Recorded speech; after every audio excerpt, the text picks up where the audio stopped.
Hi friends, ஒரு amplifier நம்ம வாங்கணும் அப்படின்னா இந்த வீடியோ ஒரு பெட்டராக உங்களுக்கு ஹெல்ப் பண்ணும் பாருங்கள். ஹாய் ஃப்ரெண்ட்ஸ், இப்போ நம்ம இன்டீரியரில் பார்த்தீங்கன்னா உங்களுக்கு என்னென்ன பண்ணியிருக்கேன் அப்படின்னு சொல்லிட்டு சொல்கிறேன். இதில் இன்டீரியல் பார்த்தீங்கன்னா உங்களுக்கு ஃப்ரண்டேஜில் 5 சேனலுக்கு பார்த்தீங்கன்னா நம்ம எஸ்டிகே ஐசியில் ஒரிஜினலு, அதாவது பியூராக ஒரிஜினல்னு ஐசி. எஸ்டிகேயில் 402950 இந்த ஐசி பார்த்தீங்கன்னா 5 சேனலில் வந்துட்டு அவுட்புட் தரும். 5 ஸ்பீக்கருக்கு 5 சேனலில் இந்த ஐசி வந்துட்டு வேலை செய்யும். நல்லா கிளாரிட்டியான ஒரு ஆடியோ ஃபீல் வந்துட்டு இந்த ஐசியில் நீங்கள் எடுக்க முடியும். இந்த ஐசி நான் ரெகுலராக யூஸ் பண்ணுற ஒரு ஐசி. ஒரு வீட்டுக்கு நம்ம என்ன சைஸ் ரூம் எடுக்கிறோமோ அந்த ரூமுக்கு இது வந்து ஒர்த்தாக இருக்கும். நம்ம என்னென்ன ரூமுக்கு நம்ம இந்த ஐசி யூஸ் பண்ணலான்னு பார்த்தீங்கன்னா, ஒரு 10க்கு 10லேருந்து ஒரு 12க்கு 16 ரூம் சைஸ் வரைக்கும் இந்த ஐசி வந்துட்டு நல்லா மேட்சிங்காக இருக்கும். ஆடியோ கிளாரிட்டி இந்த ரூமை கவரேஜ் பண்ணி அழகாக தரும். சவுண்டு ஆடியோ குவாலிட்டி பார்த்திங்கன்னா பெட்டராக இருக்கும். ஒரு என்ன சொல்கிறது, நீங்கள் ஒரு 6 இன்ச்சு ஸ்பீக்கர்லேருந்து ஒரு 8 இன்ச்சு ஸ்பீக்கர் வரைக்கும் நீங்கள் இந்த ரூமுக்கு போடலாம். இந்த ரூமுக்கு தகுந்த மாதிரி தான் ஸ்பீக்கர் மாறுபடும். அதே மாதிரி ஐசிக்கும் ஸ்பீக்கர் மாறுபடும். இந்த ஐசிக்கு பார்த்திங்கன்னா 6லேருந்து 8, ஒரு வீட்டுக்கு தேவையானது பார்த்திங்கன்னா 4 இன்ச்சுலேருந்து ஒரு 6 இன்ச்சே போதுமான அளவு. ஆனால் சில பேர் வந்து 8 இன்ச்சு 10 இன்ச்சு வரைக்கும்லாம் போகிறாங்க.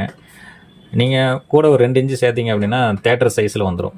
அதாவது தேட்டரோட ரூம் பார்த்திங்கன்னா பில்டிங்கு என்ன சைஸில் இருக்குன்னு உங்களுக்கு தெரியும். அந்த சைஸை வந்துட்டு இப்போது வீட்டுக்கே பண்ணுறாங்க.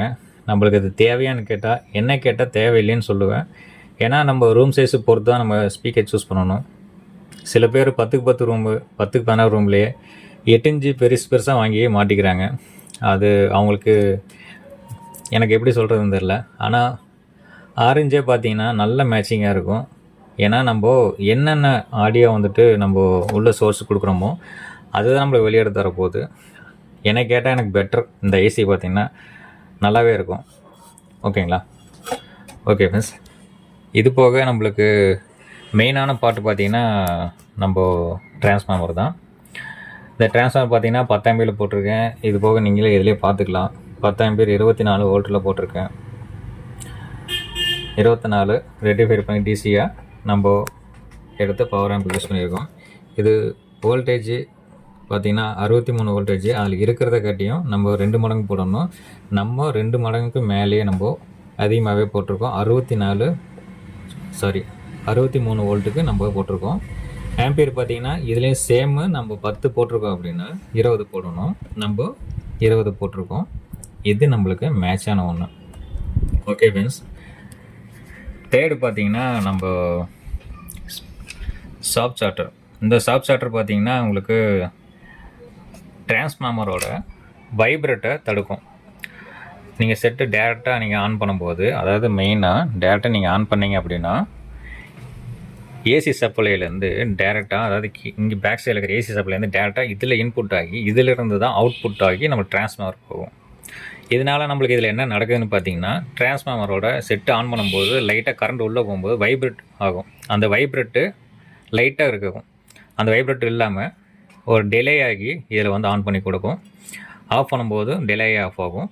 அது ஒரு ஃபியூச்சர்ஸ் இருக்குது இதில். இது போக இதில் ஒரு ஃபீஸ் இருக்குது. இந்த ஃபீஸ் பார்த்தீங்கன்னா ஓவர் கரண்ட் உள்ளே கொடுக்க போகும்போது இது மூலிமா உங்களுக்கு செட்டை ஆஃப் பண்ணி ஃபீஸ் போய் கட் ஆகும். அந்த ஒரு ஃபீச்சர்ஸ் இருக்குது இதில் அந்த ஒரு ஃபீச்சர்ஸ் இருக்குன்னா இது ஒரு பெட்டர். அதாவது 2 யூஸ்க்காக நம்ம பண்ணுறோம் எல்லாமே பார்த்தீங்கன்னா பெஸ்ட்டாக பண்ணுறோம்.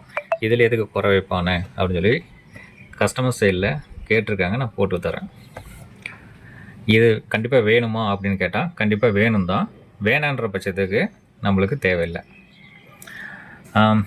இது பார்த்திங்கன்னா சப்வூஃபருக்கான ஐசி.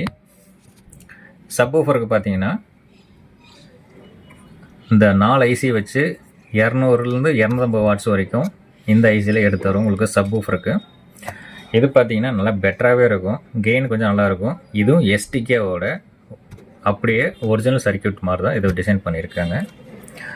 ஓகேங்களா?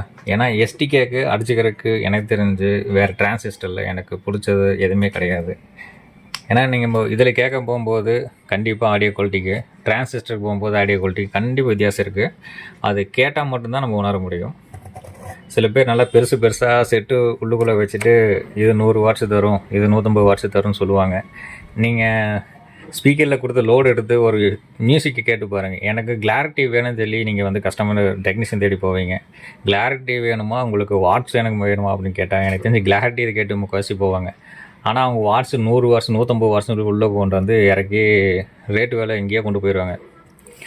அது கஸ்டமர் காசு கொடுத்து வாங்கி அவங்க கேட்குற குவாலிட்டி இல்லாமல் இருக்கும். ஆனால் வாட்ஸு நம்ம தூக்கி வச்சு என்ன பிரயோஜனம்? நம்மளுக்கு மெயினாக ஆடியோ குவாலிட்டிக்கு அப்புறம் தான் உங்களுக்கு வாட்ஸு. ஓகேங்களா? எனக்கு தெரிஞ்சு இந்த ஐசி ரொம்ப பெட்டராக இருக்கும். நீங்கள் வாங்கி யூஸ் பண்ணி பார்த்துட்டு என்ன சொல்லுங்கள். இது பார்த்தீங்கன்னா ஸ்பீக்கர் ப்ரொடெக்ஷன். இந்த ஸ்பீக்கர் ப்ரொடெக்ஷன் பார்த்தீங்கன்னா உங்களுக்கு செட்டு ஆன் பண்ணும்போது ஸ்பீக்கரில் டம்முன்னு ஒரு சவுண்ட் ஒன்று வரும். ஆஃப் பண்ணும்போதும் அதே மாதிரி சேம் சவுண்டு வரும். அந்த சேம் சவுண்டை தடுக்கிறதுக்காக இது ஸ்பீக்கர் ப்ரொடெக்ஷனை வேலை செய்யுது. செகண்டு, நீங்கள் ஸ்பீக்கரில் ஏதாவது லைனை மாற்றி கொடுத்துட்டீங்க அப்படின்னாலுமே உங்களுக்கு ஸ்பீக்கரை காப்பாற்றி கொடுக்கும். இது அதுக்கும் வேலை செய்யும். ஓகேங்களா? இந்த டிரான்ஸ்ஃபார்மர் பார்த்தீங்கன்னா 3 ஆம்பியரில் ஸ்டிக்கர் எதுவும் பிக்கல, 3 ஆம்பியரில் பண்ணியிருக்கேன். காப்பர், அதாவது பியூர் காப்பர் நம்ம கேட்டு வாங்கியிருக்கு. இதுவும் பார்த்தீங்கன்னா பியூரான காப்பர். நம்ம காப்பரில் தான் உங்களுக்கு நான் டிரான்ஸ்ஃபார்மரே போடுவேன். எப்போவுமே அலுமினியம் நம்ம சைடில் போகிறதே கிடையாது. அதாவது காப்பரு அப்படின்னு சொல்லிட்டா இது இப்போ வந்து பார்த்திங்கன்னா ஹெச்டின்னு சொல்லுவாங்க. சில பேர் ஹெச்டின்னு பேர் வச்சு எழுதி கொடுக்குறாங்க. எல்டின்னா உங்களுக்கு அலுமினியம், ஹெச்டின்னா காப்பர்னு சொல்லுவாங்க. இப்போ வந்து எழுதி தராங்க அந்த மாதிரிலாம். ஓகேங்களா? இது நம்ம செஞ்சு வாங்குகிறோம். இது ஒன்று. இது பார்த்திங்கன்னா உங்களுக்கு ஆடியோ சம்மந்தமான ஆடியோவுக்கு கொடுக்குற கரண்ட் வந்துட்டு இது எடுத்து கொடுக்கும்.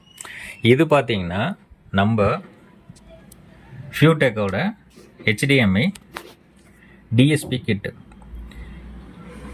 மெயினாக பார்த்தீங்கன்னா இதில் இருக்கிறதுலையே பெரிய தலைன்னு பார்த்தீங்கன்னா இதுதான். இது தரது தான் ஆடியோவோட கிளாரிட்டி. செகண்ட் பார்ட்டு இதிலேருந்து ஆடியோ கொடுத்து வெளியே எடுக்க போகும்போது இது ஒரு ஆடியோவை வெளியே தள்ளும். ஆடியோ இது வெளியே தள்ளுறதும் இல்லாமல் இதில் எல்லாமே நல்லாயிருக்கும். பெட்டர் ஆடியோவை பிரித்து கொடுக்குறது 5.1 பிரித்து கொடுக்கும். ஆடியோ மோடை மாற்றி கொடுக்கும். அதாவது இதில் நான் என்ன சொன்னேன் அப்படின்னா கொடுக்குற ஆடியோவை எடுத்து கொடுக்கும். நம்ம இதுலேருந்து என்ன கொடுக்குறோமோ இதை எடுத்து கொடுக்கும். ஆனால் ஃபியூராக இருக்கும். இதில் நம்ம ஆடியோ மோடை நம்ம சேஞ்ச் பண்ணுற விஷயம் பண்ணுவோம். ப்ளஸ்ஸு டால்பி டிடிஎஸ் 5.1 அந்த சவுண்டை இது பிரித்து கொடுக்கும். தேட்டரில் நீங்கள் படம் பார்க்க போகும்போது 5.1 ஆடியோவாக நம்ம பிரித்து கொடுக்கும். அது பார்த்தீங்கன்னா டால்பி டிடிஎஸ்ன்னு வந்துட்டு ஒவ்வொரு பேர் இருக்குது. அந்த வேலையை இது பண்ணும். ஃபியூரான டால்பி டிடிஎஸ் சப்போர்ட் பண்ணும். இதில் என்னென்ன இருக்குதுன்னு பார்த்தீங்கன்னா பின்னால் HDMI போட்டு இருக்கு. பார்த்தீங்கன்னா தெரியும். 1 2 3 4 இந்த 4மே பார்த்தீங்கன்னா 3 HDMI இன்புட்டு, 1 வந்துட்டு அவுட்புட்டு. இந்த HDMIயில் பார்த்தீங்கன்னா இன்புட்டு நம்ம டிவிடிலேருந்து எடுத்து வந்து இங்கே கொடுக்கலாம், இல்லை செட்டாப் பாக்ஸில் எடுத்து வந்து கொடுக்கலாம், இல்லை கேம் பிளேயில் எடுத்து வந்து கொடுக்கலாம், இல்லை ப்ரொஜெக்டர் எடுத்து வச்சிங்களா அதில் கொடுக்கலாம். ஓகேங்களா? உங்கள் வீட்டில் என்ன யூஸ் பண்ணுறீங்களோ எல்லாமே கொண்டாந்து HDMI போட்டு நீங்கள் டிவியில் கொடுக்க தேவை இருக்காது. இதில் கொடுத்துட்டிங்கன்னா 3 HDMI அவுட்புட் எடுத்து வந்து இதில் கொடுத்து யூஸ் பண்ணலாம். கொடுத்துட்டிங்கன்னா இந்த லாஸ்ட்டில் ஒன்று இருக்கிறது ஏஆர்சின்னு எழுதியிருப்பாங்க பேக் சைடில். ஏஆர்சி எட்டு போய் ஒரே ஒரு கேபிள் எடுத்து போய் டிவியில் கொடுத்துட்டிங்கன்னா இது எல்லாமே வீடியோவை வெளியே தள்ளி இந்த HDMI மூலமாக வெளியே அவுட் பண்ணி டிவிக்கு அனுப்பிடும். இந்த ஆடியோவை நம்மளுக்கு இந்த ஆம்ப் மூலிமா வெளியே தள்ளும்.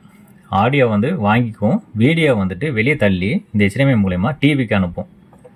இதுதான் இந்த ஏவி ரிசீவருக்கான உண்டான டீட்டெயில். இது வந்துட்டு சில பேருக்கு தெரியாத ஆளுங்களுக்கு மட்டும்தான் நான் இந்த விஷயத்த சொல்கிறேன். சில பேருக்கு தெரிஞ்சிருக்கலாம். தெரிஞ்சவங்க இதில் பார்க்க வேண்டியது அவசியம் இருக்காதுன்னு நினைக்கிறேன். இது சுத்தமாக தெரியாதவங்களுக்கு, அதாவது சுத்தமாகவே தெரியாதவங்களுக்கு அவங்களுக்காக தான் நான் வந்துட்டு இதை பற்றின டீட்டெயில்ஸ் சொல்கிறேன். இது அவங்களுக்கு யூசேஜ் உள்ள ஒரு வீடியோஸாக இருக்கும். இது அதுக்கு உண்டானது தான். இது எல்லாமே பார்த்தீங்கன்னா டிஜிட்டல் அவுட்புட்டு, டிஜிட்டல் இன்புட்டுன்னு சொல்லுவாங்க. எல்லாமே டிஜிட்டல் தான். இந்த ரவுண்ட் இருக்கிற எல்லாமே பார்த்தீங்கன்னா டிஜிட்டல் மூலியமாக தான் இந்த போர்டு வந்து வேலை செய்யும். ஓகேங்களா? மெயினான பார்ட்டே இது ஒன்று தான். ஓகேங்களா? இந்த ஃபேன் பார்த்தீங்கன்னா எதுக்குன்னு கேட்டிங்கன்னா உள்ளே இந்த ஹீட் சிங்கு பார்த்தீங்கன்னா தெரியும் எவ்வளோ பெரிய லீஃப் போட்டிருக்கேன்னு. இது வந்து இந்த ஐசியை சூட்டை வந்து கடத்தி வெளியே தள்ளுறதுக்கு. நீங்கள் ஆடியோ சவுண்டு எந்த அளவுக்கு மேலே தூக்குறீங்களோ அந்த தூக்க போகும்போது, அதாவது சவுண்ட் நீங்கள் என்கரேஜ் சவுண்ட் அதிகமாக வச்சு கேட்க போகும்போது உங்களுக்கு இந்த ஐசி வந்து ஹீட் ஆகும். இந்த ஹீட் ஆகிற ஐசி வந்து சூடு இது வாங்கி வெளியே தள்ளிவிடும். அதுக்காக தான் ஹீட் சிங்கை போடுறோம். இந்த ஹீட் சிங் பார்த்தீங்கன்னா கூலிங்காக இருக்குது. இந்த ஃபேன் எடுத்து இந்த காற்றுல அடித்து இந்த காற்று மூலிமா அவுட் ஆகி லோடு உள்ளுக்குள்ளாகும். இந்த காற்று பார்த்தீங்கன்னா இது மூலிமா ஹீட்டான காற்றை வெளியே தள்ளும். அதுக்காக தான் நம்ம 2 ஃபேனை யூஸ் பண்ணி காற்று இன்னுக்கு காற்று வெளியே அவுட்டுக்கு ஓகேங்களா ரெண்டுமே கொடுத்துருக்கோம். ஓகே ஃப்ரெண்ட்ஸ், இது நம்ம சுத்தமாக தெரியாத நபர்களுக்கு மட்டும்தான் இவ்வளோ டீட்டெயிலாக நான் போடுறேன். இவ்வளோ டீட்டெயில் யாராவது யூடியூப்பில் போடுறாங்களான்னு தெரில. நான் போட்டிருந்தாங்கன்னா கண்டிப்பாக அதையும் பாருங்கள். ஏன்னா எல்லாத்துக்கும் ஒரு ஹெல்ப்ஃபுல்லாக இருங்கிறது நான் இவ்வளோ டீட்டெயிலும் சொல்கிறேன். ஓகே ஃப்ரெண்ட்ஸ், இதே மாதிரி நெக்ஸ்ட் வீடியோவில் உங்களை நான் பார்க்குறேன். எல்லாருக்கும் நன்றி. தேங்க்யூ.